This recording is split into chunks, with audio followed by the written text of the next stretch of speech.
Okay, mga kasaka.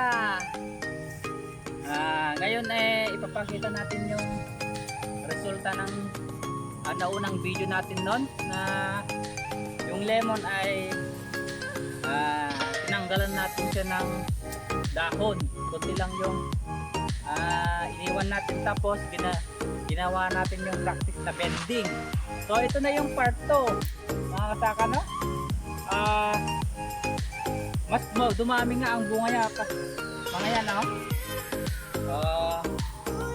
Mas lumalaki pa, mas malalaki. Ito mga kasaka ay marami na kaming pinutak dito, no? Ang daming bunga. Okay, yan na namimitas ako. Yung bending, ginawa natin na bending nun. Okay, yan. Daming bunga mga kasaka, pati sa baba namumunga yan, no? Ito, daming bunga. Okay, so dumami ang tanga niya, tapos dumami talaga yung bunga niya. Yan, no? Okay, yan. So ang dami, nakakatuwang magpitas. Okay, so yan, daming bunga.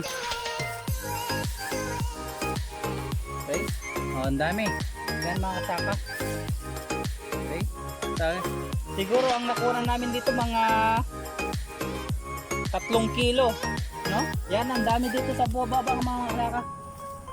Okay, yan, hindi ka na mahihirapan na mamitas kasi mababa lang. Yun ang purpose na isa yung bending, para hindi siya tumaas.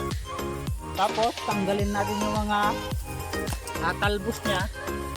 Yan. Yan, ang dami mga saka. Yan, pati doon. Nandun, sa looban ang dami. Ayan, no? Okay, so pag natapos tong mamunga, i-prune natin yung mga hindi mabagandang sangat mga dahon niya, no? So, okay, yun. Maraming bunga mga saka, oh. Okay. So, maganda talaga pag regular na i-prune natin, i-bending, tanggalin yung mga infected na tanga, dahon, tapos talbusan natin. Tapos yan, bending para dadami yung bunga niya. Okay? So, yun lang mga kasaka.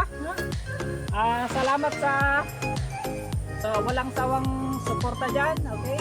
Kung hindi ka pa nakapag-subscribe, subscribe ka, pindutin yung notification bell dyan para lagi kang updated kung may bago tayong video.